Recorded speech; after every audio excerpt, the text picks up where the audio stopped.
Dear students, how are you?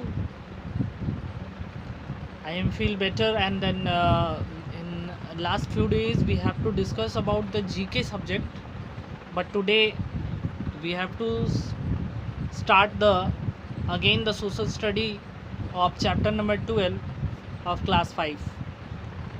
Student आज हम लोग क्लास 5 के चैप्टर नंबर 12 में जो है वो बात करेंगे चेंजिंग मीन्स ऑफ कम्युनिकेशन। आज हम लोग चेंजिंग मीन्स ऑफ कम्युनिकेशन के बारे में जो है बात करेंगे, यानी कि मीन्स ऑफ कम्युनिकेशन में बदलाव के बारे में पढ़ेंगे। क्या क्या चीज़ें आज कम्युनिकेशन मतलब होता है संचार, संचार के मायने कैसे बदल रहे हैं आज। Changing of means of communication.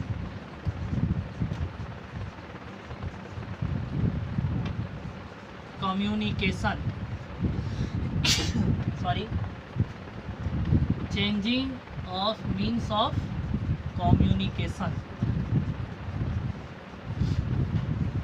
कहता है कि इस चैप्टर नंबर 12 में क्लास 5 के चैप्टर नंबर 12 में कहता है कि कम्युनिकेशन मतलब होता है संचार। संचार के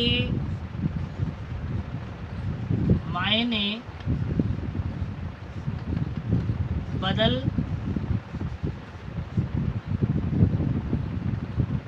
बदलते हुए संचार के मायने, बदलते हुए संचार के मायने। देखिए इस चैप्टर में कहता है कि संचार किसे कहते हैं, कम्युनिकेशन किसे कहते हैं। कम्युनिकेशन एक ऐसा प्रणाली है, एक ऐसी व्यवस्था है जिसमें हम एक दूसरे से अपने भाव और अपने विचारों का आदान प्रदान कर सकते हैं। जैसे एक साधारण रूप पे देखा जाए तो मोबाइल फ़ोन से हम अपने रिलेटिव, अपने फ्रेंड्स, अपने टीचर्स या अपने सगे संबंधी से फ़ौरन बात कर लेते हैं और अपने मैसेजेस को उन तक पहुंचाते हैं और वो अपने मैसेजेस को हमारे तक पहुंचाते हैं। तो ये एक संचार है और ये संचार का एक उदाहरण बेस्ट है मोबाइल फ़ोन्स। तो कहता है कि संचार के मायने किस प्रकार बदल रहे हैं, किस प्रकार जो है कम्युनिकेशन आज चेंज हो रहा है, बदलाव दिखने को मिल रहा है। तो उसी के बारे में हम लोग आज इस चैप्टर में डिस्कशन करेंगे। तो आइए सबसे पहले हम लोग बात करते हैं कम्युनिकेशन का डेफिनेशन समझेंगे। सबसे पहले हम लोग कम्युनिकेशन का डिफाइन समझेंगे, डिफाइन ऑफ कम्युनिकेशन। देखिए डिफाइन में हम लोग कम्युनिकेशन का पढ़े तो कम्युनिकेशन ध्यान से समझिएगा, communication is the process. Communication एक ऐसी प्रक्रिया है, प्रोसेस है of expressing one's thought and ideas to other in different ways. Communication एक ऐसी प्रक्रिया है जिसमें हम अपने विचारों को, अपने थॉट्स, अपने थिंकिंग, अपने सोच को एक दूसरे से बांटते हैं या पहुंचाने का काम करते हैं या अलग अलग जगहों पर उसे पहुंचाने का काम करते हैं। यानी कि यही प्रक्रिया कम्युनिकेशन कहलाती है। कम्युनिकेशन इज द प्रोसेस, अगर हम लोग बुक का लैंग्वेज में देखें, communication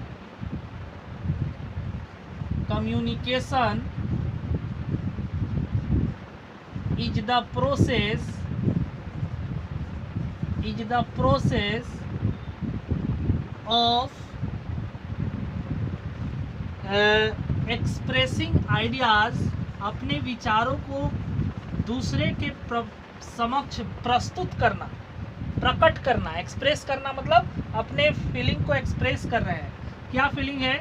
expressing ideas and thoughts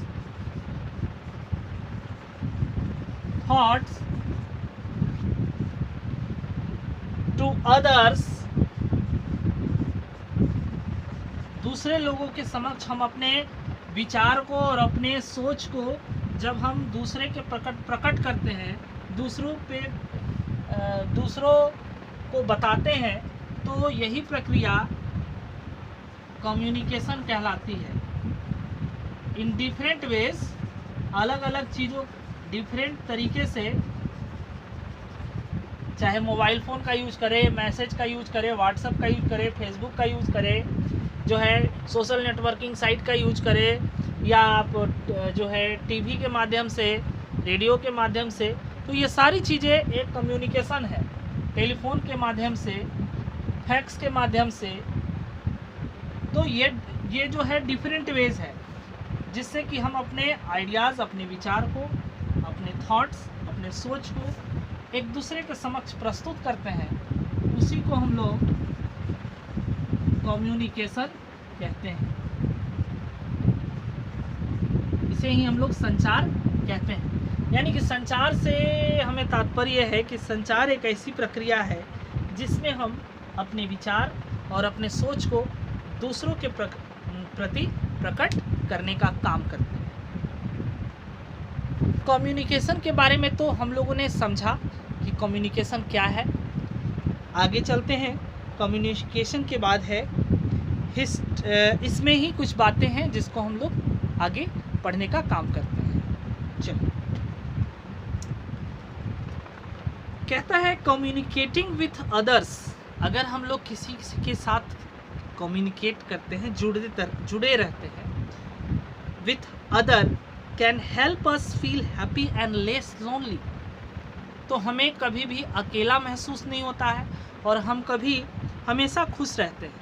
अगर कभी हम लोग बोर होते हैं तो हम अपने फ्रेंड से बात कर लेते हैं फ़ोन पे, या अपने घर से रिलेटिव से बात कर लेते हैं, तो हमें काफ़ी अच्छा फील होता है, खुशी महसूस होती है। तो आखिर में किसके द्वारा हम लोग बात कर लेते हैं? कम्युनिकेशन के माध्यम से। दो speech is the most common form of communication. सबसे अच्छा उदाहरण जो आज कम्युनिकेशन का वो है speech. We also use other method like writing and drawing to communicate with others. अगर हम लोग किसी को एक दूसरे से जुड़े रहना चाहते हैं तो हम अपने बात को लिख करके या उसे ड्राइंग कर करके भी एक दूसरे के समक्ष हम प्रस्तुत कर सकते हैं, अपने आइडियाज़ या अपने थॉट को एक्सप्रेस कर सकते हैं। कहता है people who can't speak and hear communicate through sign language, a language that uses certain universally recognized hand gesture and facial expression in the place of speech। कहता है कि जो व्यक्ति बोलने में असहाय है, जो बोल नहीं पाता, जो सुन नहीं पाता, तो वैसे व्यक्ति भी अपने बातों को, अपने विचार को, अपने थॉट्स को एक दूसरे के समक्ष हाथों के एक्सप्रेशन से, चेहरे के एक्सप्रेशन से और एक साइन और लैंग्वेज से अपने बात और विचार को एक दूसरे के समक्ष प्रस्तुत करते हैं। जैसे मान लीजिए जो व्यक्ति नहीं बोल पाता है, या जो व्यक्ति नहीं सुन पाता, जो व्यक्ति नहीं देख पाता, तो उसका जो एक्सप्रेशन है वही सारी चीज़ें उसको समझ में आती है। साइन, और चूँकि वो बोल नहीं पाता, स्पीच नहीं कर पाएगा, तो क्योंकि वो गूंगा व्यक्ति है, तो वो अपने हाथ के एक्सप्रेशन से और चेहरे के एक्सप्रेशन से ही वो अपने बात को, या एक डिफरेंट साइन लैंग्वेज से अपने हाथ से साइन बना करके वो अपनी बात को, विचार को एक दूसरे के समक्ष प्रकट कर सकता है। तो ये कम्युनिकेशन हुआ। कम्युनिकेशन का मतलब हो रहा है कि यानी कि हम अपनी बात और विचार को, अपने सोच को एक दूसरे के समक्ष रखते हैं अलग अलग तरीके से। एक इलेक्ट्रॉनिक तरीके से, एक सोशल नेटवर्किंग साइट के तरीके से, एक जो है ड्राइंग करके, एक स्पीच करके, एक साइन लैंग्वेज से, यानी अलग अलग तरीके से हम एक दूसरे से कम्युनिकेट हो सकते हैं, यानी जुड़ सकते हैं। जुड़े रहना, कनेक्ट रहना कम्युनिकेशन कहलाता है। सी से कम्युनिकेशन, सी से कनेक्ट रहना, जुड़े रहना, मतलब सी से कम्युनिकेशन हुआ और सी से अगर सिंपल मीनिंग देखें तो कनेक्ट हुआ। कनेक्ट मतलब जुड़ाव होना, जुड़े रहना, अलग अलग माध्यमों से जुड़े रहते। चलिए आगे चलते हैं, history of communication.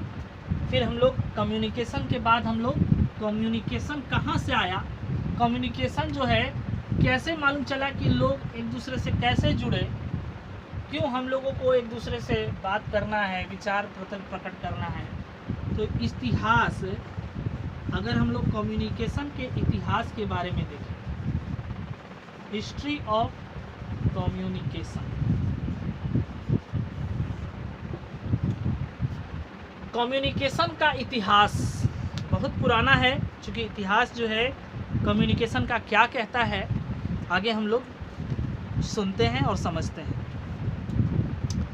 Early humans यानी आदि मानव, पहले जो मनुष्य जानवरों की तरह बिहेव करते थे, जंगलों में रहते थे, आदि मानव, communicated through body language, basic sound and cave art. पहले के लोग बॉडी लैंग्वेज यानी कि अपने बॉडी लैंग्वेज से, अपने शरीर के जो है लैंग्वेज से, किसी तरह का कोई स्पीच नहीं बोलते थे, कोई लैंग्वेज नहीं था, तो वो अपनी बॉडी लैंग्वेज से और एक बेसिक साउंड निकालते थे, और एक केव आर्ट जो गुफा में कोई एक ड्राइंग करते थे, और उसी से वे लोग एक दूसरे से क्या रहते थे, जुड़े रहते थे। Slowly they developed speech and language and scripts. धीरे धीरे धीरे धीरे धीरे धीरे क्या हुआ, लोग बोलना, स्पीच बोलना सीखे, और फिर धीरे धीरे भाषा आई, और भाषाओं के बाद स्क्रिप्ट यानी लिपि बनी। जैसे हम लोग की हिंदी की लिपि देवनागरी और इंग्लिश की लिपि रोमन, ये रोमन लिख नहीं पा रहे हैं, हिंदी की लिपि देवनागरी शब्द में लिख रहे हैं। तो ये सब जो भाषा का विकास हुआ, या जो भाषा से जो है एक लिपि बनी, लिपि यानी कि सिंबल, जिससे कि हम अपने भाषा के, अपने विचार को यहाँ लिख के प्रकट कर रहे हैं। तो ये जो वर्ड है, ये जो लेटर है, वो स्क्रिप्ट कहलाया, लिपि कहलाया। तो आइए देखते हैं कि आदि मानव का जो है वो कैसे इतना डेवलपमेंट हुआ। पहले वो गुफा में रहते थे, गुफे में ही ड्राइंग करते थे, जो है एग्रीकल्चर के लिए एक अलग तरह का एक्सप्रेशन बना करके वहाँ पर ड्राइंग करके और बातें करते थे और बताते थे दूसरों को। तो आइए देखते हैं। As human spread out over larger areas, जैसे जैसे मानव जो है अलग अलग क्षेत्रों में फैलते गए, they found that they needed ways of sending messages over long distances. तो उन्हें एक ज़रूरत पड़ने लगी कि अगर दूर हमारा कोई व्यक्ति रह रहा है तो उस तक मैसेज कैसे पहुंचाया जाए। एक मनुष्य एक दूसरे मनुष्य जो बहुत दूर है वहाँ तक मैसेज पहुँचाने के लिए क्या कर सकता है, क्या माध्यम अपना सकता है, यानी लॉन्ग डिस्टेंस तक हम अपने मैसेज को कैसे सेंड करेंगे। कहता है कि they sent messages using talking drums in the forest of Africa. वे अपने मैसेजेस को बोल करके अफ्रीका के फॉरेस्ट में लोग ड्रम बजाते थे, जिसको हम लोग टॉकिंग कहते हैं, उससे वो अपने मैसेजेस को एक दूसरे के समक्ष प्रकट करते थे।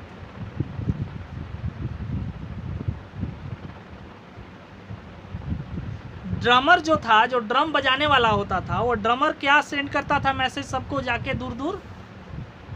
ड्रमर अगर ड्रम बजा रहा है तो या तो वो बर्थ यानी किसी के घर में जन्म, कोई व्यक्ति जन्म लिया उसके लिए ड्रम बजाता था, या किसी के घर में कोई व्यक्ति डेथ कर गया उसके लिए ड्रम बजाता था, या ये भी वार्न करता था कि ये ड्रम से जो है किसी तरह का कोई खतरा आने वाला है। तो ये तीन सिंबल के लिए लोग समझ जाते थे कि अच्छा ड्रम बज रहा है, वहाँ लगता है कि कोई व्यक्ति वहाँ जन्म लिया या खुशी का माहौल है, कोई बच्चा जन्म लिया वहाँ। फिर कहीं पे अगर ड्रम बज रहा है तो ड्रम बजते ही हम लोगों के धुन में समझ में आता था कि लगता है कि कोई व्यक्ति वहाँ पे डेथ कर गया, इसीलिए लोग ड्रम बजा रहे हैं। फिर कहीं पर लगता था कि ऐसा ड्रम बजता था, लगता है कि खतरे की सूचना है, कहीं पर कुछ होने वाला है। तो अलग अलग तरह का जो है वो ड्रमिंग साउंड होता था, जिसको लोग देख करके ही पहचान जाते थे कि ये किस तरह का ड्रम है, खुशी का है कि दुखी का है।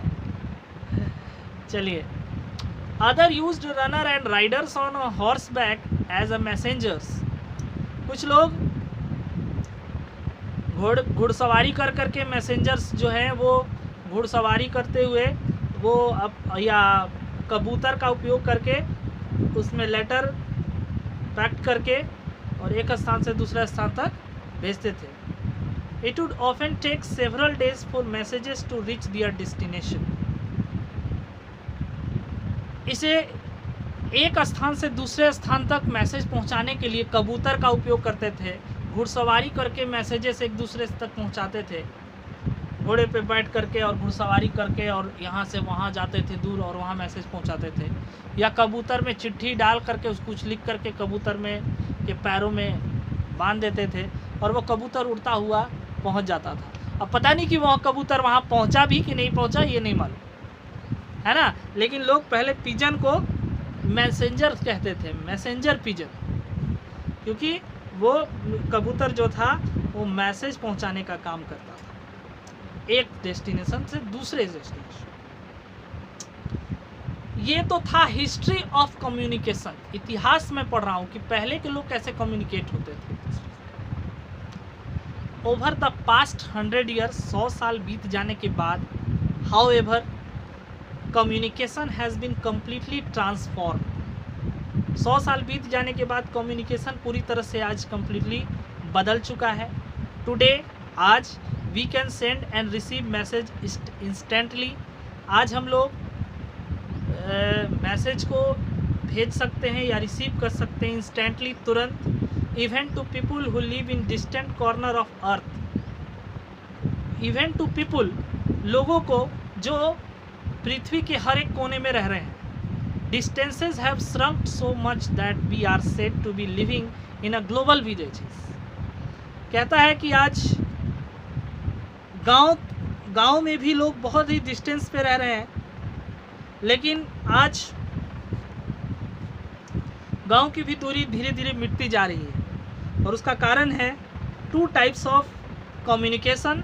There are 2 types of communication, personal communication and the mass communication. तो स्टूडेंट्स, कम्युनिकेशन 2 तरह के होते हैं, एक पर्सनल कम्युनिकेशन और दूसरा है मास कम्युनिकेशन। तो पर्सनल कम्युनिकेशन को देखेंगे and then after mass communication. तो आइए पर्सनल कम्युनिकेशन के बारे में थोड़ा बात कर लूँ, उसके बाद मास कम्युनिकेशन। डिफाइन कम्युनिकेशन का समझ में आ गया क्लास 5 के बच्चे? ओके, अब हम लोग there are 2 types of communication. 2 types of communication. First is personal communication. जब हम लोग किसी व्यक्ति से पर्सनली बात करते हैं, जैसे अपने फ्रेंड, अपने रिलेटिव से बात करते हैं, तो वो एक पर्सनल कम्युनिकेशन हुआ। मास कम्युनिकेशन क्या हुआ कि जब हम लोग एक व्यक्ति से नहीं पर्सनली बात नहीं करते, बहुत सारे व्यक्ति से हम लोग अपने मैसेज को पहुंचाते हैं। जैसे कि जब हम एक मैसेज को किसी दूसरे व्यक्ति को पहुंचाए, यानी एक व्यक्ति से दूसरे व्यक्ति को पहुंचा, बहुत सारे व्यक्ति से नहीं, तो वो एक पर्सनल कम्युनिकेशन है।